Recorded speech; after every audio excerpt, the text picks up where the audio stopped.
Today I'm going to be teaching you guys how to make your wigs look way more natural without the help of a hairdresser. The wig that I'm going to be using today is by a company called UniWigs, and this wig is called Gabrielle. There are a lot of tips, there are a lot of tricks, there are a lot of things that you can do to turn your hair to something that's like super sexy. So the first step that you want to do right when you take the wig out of the box is to cut the lace. The cool thing about lace is that it's very, very fine and it's invisible. So as soon as it goes on your hairline and the knots are sewn out of it, it actually physically looks or gives the illusion that the hair is growing out of your scalp. So as you can see for this wig, it's about half lace, which is amazing. It's gonna make it look really, really natural when you're wearing it. So when it comes to actually cutting your lace, you can either do it by putting it on your head and then going around your hairline and cutting it. I just find that it's a little bit less scary for me than going right on my face, and I have more control of what I'm actually doing. Once you've cut your lace off, it's gonna automatically look a lot more natural,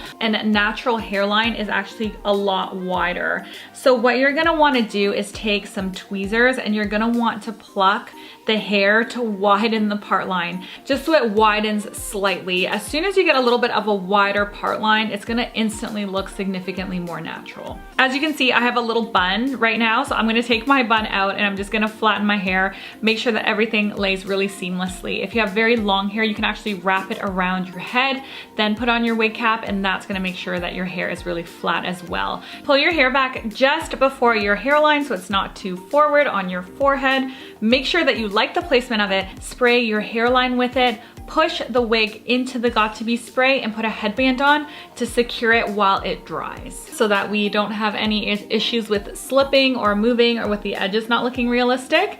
And then after about 5 minutes, we can style our hair. When you have a natural hairline, it's your scalp underneath it. So you need to make the lace look like your scalp. Just use the regular foundation that you normally use, take a nice thin little brush and paint that lace so that it looks like skin. The way that I want to style my hair today is in a really modern kind of beachy wave. So the way that we're gonna do that is we are gonna go ahead with a 1 1/4 inch curling iron, and I'm going to twist and pull through, give it a really beautiful kind of tousled texture. So when I'm done curling, I like to really run my hands through it, make sure that the curls are super, super soft. Then I just grab my curling wand, make sure it's really nice and hot, and I just push it down. And there is your after. A lot more believable, a lot more natural. It's just gorgeous. Amazing quality, curls perfectly. It's pretty awesome. Bye!